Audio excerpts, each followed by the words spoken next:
Hello, friends. Hello, patriots. We have a very special show for you. This is Robert Imbriali flying solo today. Lewis isn't with us. He's traveling, but don't worry about it. We have a great guest on board today. We talk a lot about Lance Shuttler and his company, Ascent Nutrition, and how we are just major fans of what he does. And we thought, well, it'd be a good idea to have him on board and have a conversation with him a little bit different than some of the conversations we've had before. Lance is a stickler for quality, does a ton of research. If you look at things like CVS, for instance, people buy the CVS branded drugs. Well, you saw in the news that 130 recalls. Why? Because the quality isn't there. Well, you get what you pay for in life, right? So we love Lance's company. We love Lance. We love what he does. We're so proud to be having him as a sponsor and really happy that he's part of our show. So without further ado, let's bring in the amazing Lance Shuttler. Lance, how are you, my friend? Hey, Robert, I'm doing great. Thanks for the amazing introduction. Good to see you, and I think we need to start off because people always, well, not a lot of people, but there's a group of people that ask the question. It's like they're not quite sure what a nutritional supplement is. How does it compare to a pharmaceutical drug? And a lot of them grew up in the modern medicine world, right? So they only know drugs. They don't know this other side of things. So I thought it would be a good idea if we could just talk a little bit about the differences between pharmaceuticals, nutraceuticals, as we call them, and some of the side effects and things like that, because they work differently than drugs. So it's good to know, kind of have a framework, if you will, for what we're talking about when we talk about nutritional supplements. Yeah, great question, Robert. So, when I started learning about nutrition and diet and health and wellness and actual like nutrition, I started seeing it from the scientific background and upbringing that I was, getting in school.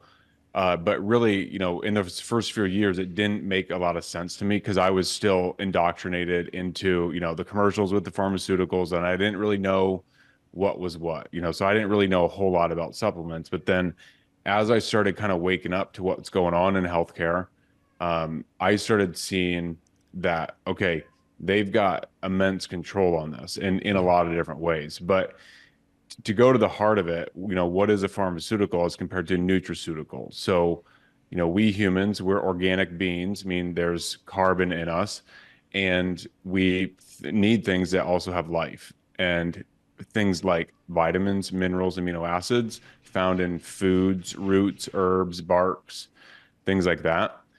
It's little building blocks literally for our cells to be able to function. So think of like the vitamins, minerals, amino acids as little like currencies for the cells, so to speak, where we need these things that are from nature to be able to build, repair, and properly break.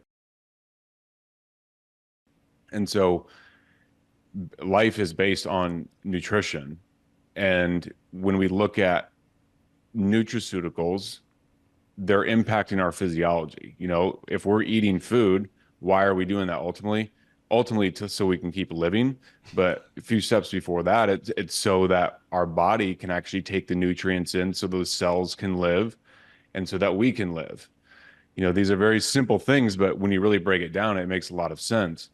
So our physiology is being influenced by nutrients.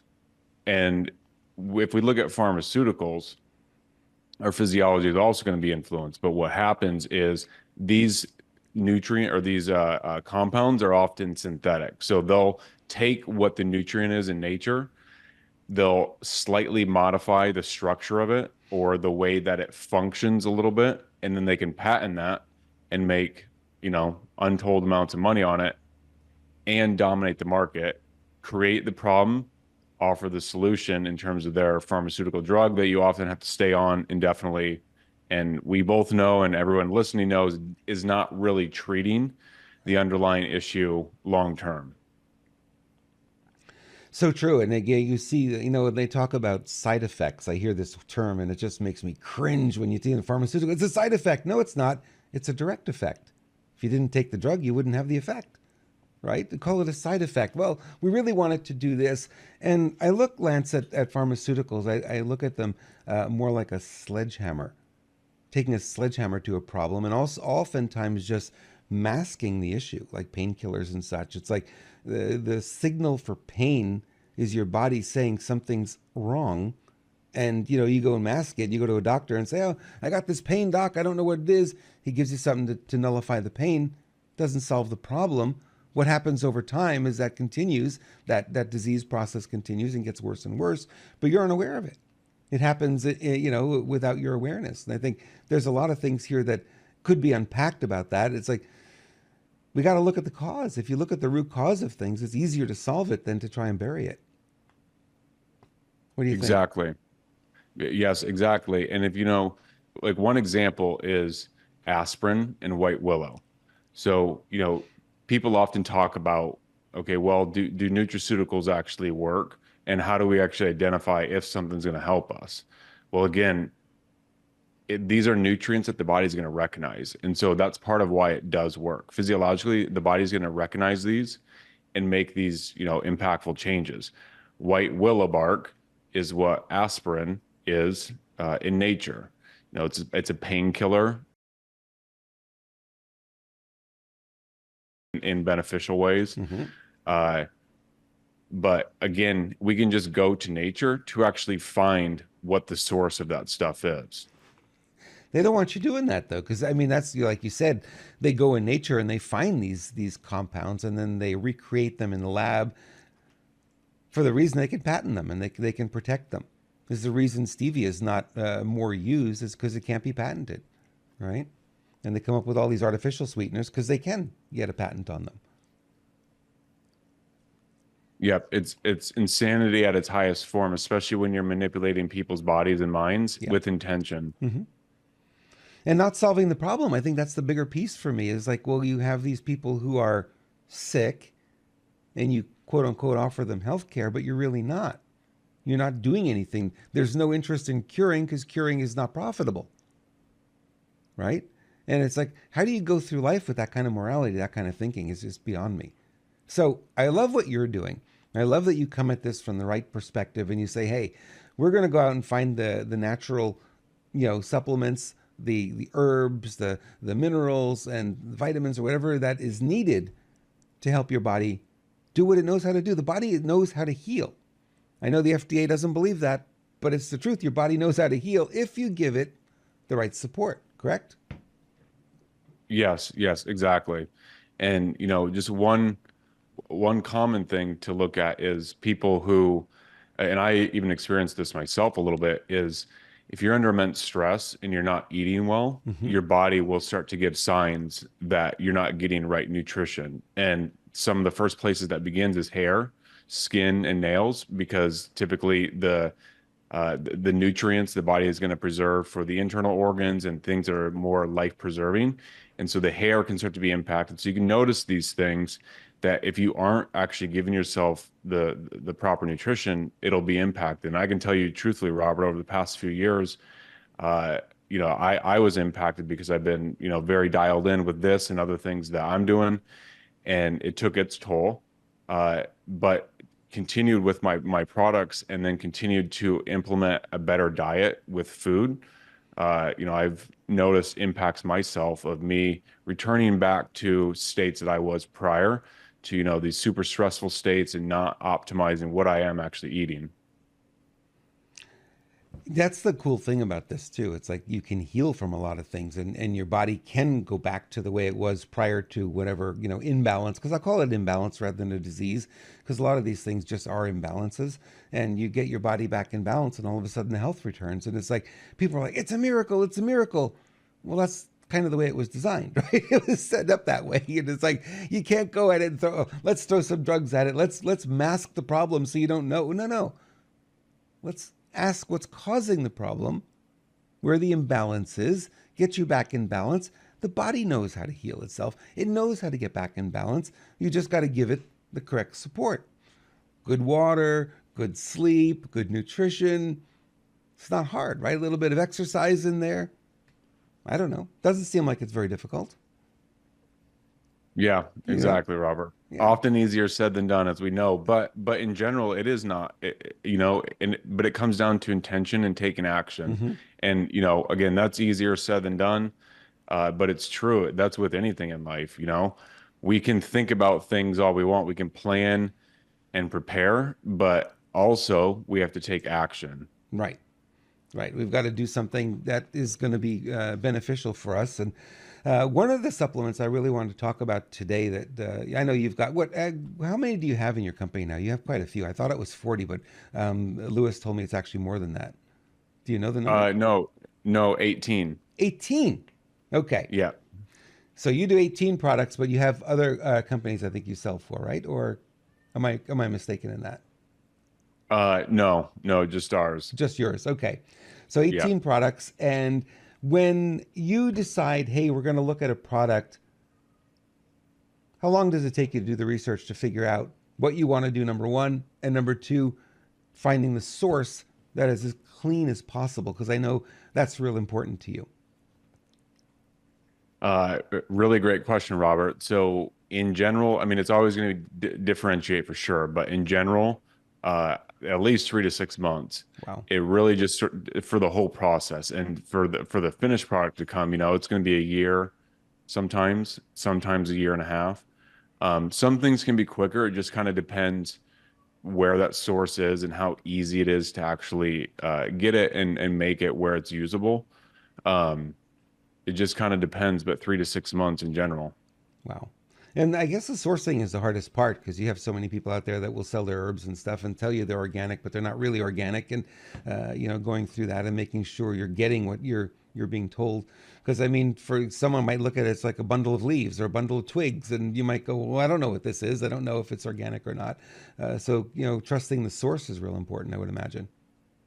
Yeah, yeah, exactly. And I ask very difficult, detailed questions to some of these manufacturers, often, or the sources. They'll have the required information. Sometimes they don't. They have to produce it. And that's good too, because you want to see what kind of initiatives are they taking to make sure that their uh, product or the way that they're growing it, things like that, are as clean as possible. And so I'm asking these super detailed questions. I'm putting myself in the shoes of a very nitpicky, Yep. detail oriented, and on like very informed consumer, because that's who I am in general for the things that I consume, not pestering companies, but really trying to find what's the cleanest and the best out there and really trying to see what are they doing that's separating themselves from maybe products that are similar. So I've, built this up as a practice in my own life for, personal care products, foods, herbs, essential oils, clothing, things like that, all these different things that can impact us, scents that we have around us. Um, and really trying to make sure that all of those questions that type of consumer might ask are covered so that we're, completely covered and all the bases are covered. They always say that the best business owner is his own customer. And that's what you've just explained here. You're building this because you're a nitpicky shopper, and you want to make sure that what you're eating and what you're drinking and what you're breathing and the products you're using are as pure as possible. So that makes a lot of sense. It's amazing to me how often I get that question too. Well, how do I know Lance's products are top notch? I'm like, you have no idea how Lance is picky about this stuff. And it's like, the effort that he goes through to make sure the source is really, really clean. It's just, yeah. So I have no worries about anything that you're putting on the market, anything that you're bringing out for that reason. And I know a lot of people really love the products too. And the coffee is one that is very different than any other coffees out there. Great tasting and mycotoxin, mold free, and just like the people who grow it, and single origin. It's just it's you look at all those things like nobody else does that. You look at some of the coffees that are on the market as an example. It comes from this country, that country, wherever they can get it, wherever the price is right, and they grind it all together and they go, well, here it is, it's in a bag, good enough, right? That we don't play that game. Yeah. Yeah, I love it, Robert. Thank you. We don't play that game. Exactly. 97% of coffee beans are sprayed with pesticides. Ooh. That's like almost all of it. Yeah. And that in and of itself is going to create gut dysbiosis. It's going to denature and impact the nervous system in different ways. It's going to degrade it over time. Uh, Mold and mycotoxins are present in about 50 to 70% of the coffee beans that are tested. So you've got most coffee that's got pesticides, and a majority of that is going to also have mold and mycotoxins. You're literally like putting in an immense load, super concentrated load of toxins in the body, often with coffee. And I say that as a coffee lover, and not to shame people or put people down, because I've drinking poor quality coffee much of my life and most of my life. And now we have the options now of super clean, so it's organic, not sprayed with pesticides, and we test to make sure it's free of mold and mycotoxins. And we show that COA, that certificate of analysis, on the website. Who have tasted your coffee say it tastes very different than the coffee they're used to. Of course, you take out all the bad stuff, and now you're getting what coffee's supposed to taste like. So I'm 100% agreement with you. It's amazing stuff. I wanted to talk about one of your supplements that people rave about, the humic and fulvic acid today. That's one that is sort of a groundbreaking product in many ways in terms of what people need for nutrition. And it comes from, like, well, I think Lewis's wife calls it the dirt pills, right? Because it is from dirt. Yes, yes, exactly. So it's super concentrated, decomposed organic living matter that's formed really over hundreds of thousands or millions of years, really like more like millions. It can be formed over hundreds of thousands, but millions of years in general. And you could think of it as, like a super concentrated mixture of old decomposed organic matter that's just loaded in all the DNA, RNA, nucleic acids, the enzymes, the electrolyte potential, so the voltage effects of it, the minerals, the vitamins, and other different antioxidants. And what happens is when we consume that, it acts as a great detoxificant. So it can bind to heavy metals, it can bind to some pesticides. Fulvic acid is known to neutralize some radioactive materials. It's that Wow. strong. Um, and it's something that can cross the red blood cell membrane and the blood-brain barrier. So it can get inside the brain, neutralize, bind to certain toxins, especially heavy metals, and chelate them out. So this is why a lot of people actually get great benefits, Oh, yeah. brain health wise. And I know we need to use certain language, but basically, if a person is wanting to detox from heavy metals, fulvic acid is something they should absolutely look into because it is very strong stuff. And heavy metals are in our diet more than we recognize. And we were getting exposed to it in the water we drink, and obviously the foods that we eat. That's there, and then the medications and the little jabs that we get. They've got all that stuff in them, and that goes right into the brain. Hard to detox it, but I'm glad to hear fulvic acid is helpful with that. Yes, yes. And think about all the tin cans and aluminum cans that are out there. I Yeah. mean, aluminum especially. Those are things that very impactful. And for sure, Robert, we're exposed to heavy metals in so many different places, things that we don't even like places we don't even know that we wouldn't even think about. Anytime we essentially take a shower with water from a city or a town, most likely it's going to have fluoride in it, and it's going to have pesticide residue. It's going to have pharmaceutical residue, heavy metals for sure, because most piping is old and terrible these days. Uh, so, we need to be doing things that are actually helping us to detox heavy metals. Before this, you and I were talking about, Robert, the impacts of sauna and sweating. And, that's something that I utilize often. Makes me feel good. Most people who do it, they really enjoy it. And for me personally, I definitely feel like a clarity mental health wise and just brain effects. I feel lighter and stronger and happier. Yeah, so detoxification should be part of everyone's regimen. I know Lewis was talking about that. He travels and he says, you're the supplements that he brings. He's got a little regimen that he does, and he follows it religiously when he's traveling, especially. When you're home, you have a little bit more control over the foods you're eating. You can go get organic, you can cook your own, and we do a lot of that. But when you're traveling, you don't have a lot of control. You're kind of at the mercy of whatever's being served, and a lot of it is just not high quality at all. So Right, right, exactly.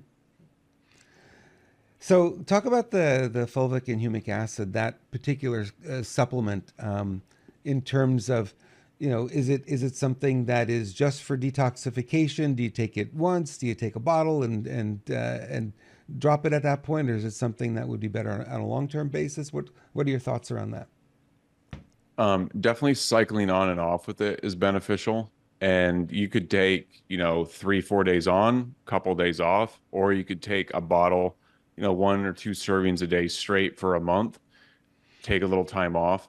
It's always good, especially with something like this, to have a phase where you're consistent with it and then take a little break from it as well. In terms of how else it can affect the body, the big thing that people feel from this, Robert, is the gut and digestion. Mm-hmm. There's so many gut issues that we have here, especially in America. Mm-hmm. It's the couple things that we've already talked about. It's the pesticides in the food, it's the pharmaceuticals in the water, and it's the glyphosate and the gluten sometimes, the gluten for some people. So that's a whole thing, but gut issues really have been shown to be very much supported by humic and fulvic acid. And this is something that I was suggesting to people when I did health coaching. 8 out of 10 people who would come in, Robert, had gut issues, and humic and fulvic was always the number one thing that I would suggest. And keep in mind, this is before I had this company, so I wasn't even selling my own product. I was recommending other people's products, but I knew the power of humic and fulvic, and so that's part of the reason why I created this product, because I saw how many people who had gut issues were actually getting better and could feel the effects. So that's one of the big things, because the gut is getting healthier, brain health wise, the gut brain Yeah. axis, we know about that. People often feel those correlative effects where you're also, sharper cognitively and you feel just more focused and dialed in. People don't recognize how important the gut is. There's more than a trillion cells in there, from all kinds of different bacteria, and it's so critical for our health. It helps with digestion. It's the core, the root of your immune system, right? So people go, oh, I'm getting sick all the time. Well, it's your gut. Well, what do you mean it's my gut? No, no, no, it's my sinuses. No, no, no, it's your gut. And you, like you said, the food that we're eating is loaded with pesticides and preservatives and all kinds of chemicals. At last count, I know the number is higher now, but at last count there was like 5,000 chemicals that are allowed in our foods because they're generally accepted as safe from the industry policing itself, but there's been no tests done. So our food is mostly chemicals today. And the sad thing is, if you look at, for instance, the same product here or in the UK, you look at the ingredients list, is totally different. In the UK, it's very simple, very clean. And here it's chemical, chemical, chemical, chemical, right? It's like they're trying to recreate the food in the lab rather than doing it the way you're supposed to do it. It's kind of shocking when you think about it. So your gut's always under attack, and you got to do whatever you can, to keep it as healthy as possible. Yeah, I didn't know that number, Robert. I didn't know it was up to 5,000. That's insane. Yeah. That was an old number, by the way. That was a number from probably 10 years ago. So the FDA doesn't look into that, and they say, well, it's generally accepted as safe, so it's okay. And aspartame, by the way, got on the marketplace. Why? Because you had thousands of products that were already using it before the FDA approved it, and there was so much industry pressure. The FDA said, okay, just go with it, Wow. right? And this is the way this works. It's that kind of coercion that goes on, and it's like, wait a minute, you shouldn't be having aspartame.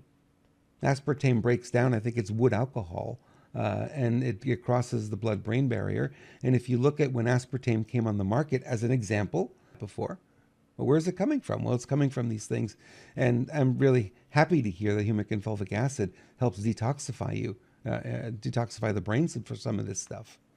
As you said, it doesn't bind to all pesticides, but it binds to some, right? Yes, yes. There's a list. I don't recall off the top of my head. It's an old book that I got this from. I mean, you can find it on the internet too, but they listed out a number of them Mm-hmm. specifically. Yeah. So glyphosate, that's a big one. That one is a gut disruptor. Yes, and it shuts off the P53 gene. And that gene, Robert, is the most studied gene in the human genome. Oh, wow. And it is known as the guardian of the genome. specifically because it helps to shut down uh, and industry entirely knows that. We both know that. Monsanto knew exactly what they were doing. The powers that were who owned them and now Bayer and so Right. forth, uh, they knew exactly what they were doing. It's very sick. They knew targeting that P53 gene. You can find this is very openly known. It's the most studied human gene in the human genome because of how important it is for the human body. And glyphosate specifically targets that pathway and shuts it down. Wow. There's a shocker for you if you didn't know that. I didn't know that. I'm in this world with Lance as well and do a lot of research on the natural health stuff. It's crazy that this would still be on the market. I heard that Bayer, because they bought Monsanto, they were going to try to take glyphosate off the market, and they got too much pushback from the farmers because now they're all tooled up to farm, with what they call Roundup Ready crops. They don't have any other way to go, so they spent millions and millions of dollars over the years to be tooled up for that, and now to change it and say you can't do that anymore, they got pushback, so they're keeping it on the market for that. It's crazy. Wow. And Industry it's pressure. truly, and it's so sad because, the farmers, they're in that position where they sort of have to demand it, even if they know that it's harmful. I mean, some know, some don't know. Um, but that's how crazy that situation is where they basically have bound farmers' hands, literally and figuratively and financially and all these Yep. sorts of ways where they're beholden to what these companies want to do and how they want to run the world. Yeah, it's really interesting to think of it that way. The farmers not as individual as you think they are. Very small farms are, but the commercial farms, no, they're beholden to these larger corporations. So the quality of the food is what they're putting into the ground and what they spray it with. And we start off with a genetically modified seed. So it starts off in the wrong direction. And that's why people go, well, I'm gluten intolerant. Well, you're not really eating the same wheat that our ancestors ate. It's a hybridized, genetically modified wheat, first of all. And then they spray the glyphosate on it. And then you say, okay, I can't digest the gluten. Well, no surprise there, right? And I find it interesting, Lance, we've heard this story again and again. People will leave America and they'll go down to Mexico. We're gluten intolerant here, and they can eat like a pig, and nothing happens to them at all. No bloating, no problem. They digest it properly. It's because down in Mexico they can't afford all these chemicals, so everything's grown organically, not necessarily by choice, but by necessity. And they realize it's like, wow, our food supply really is polluted here. Yeah, yeah, it's wild. I've definitely heard that where Yep, people leave and go somewhere else and eat the wheat and they can tolerate it just fine. yep, Not here though. not here. We have a lot to learn. We have a lot to learn about health and nutrition. I appreciate having these conversations with you because you and I can go pretty deep on some of this stuff, and you're so knowledgeable. And I know what I know, but I know that I always learn when you come on here. So, humic and fulvic acid is one. What other product of yours do you suggest people if they want to just work on their gut because kind of that's the root of everything anyway? What other product do you have available that would be helpful there? The pine needle extract, because that has shikimic acid in it. So remember, we were just talking about the P53 gene.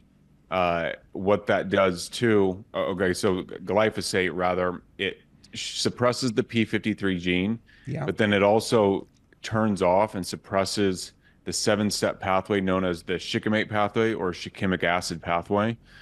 And that's a vital seven-step process necessary for life.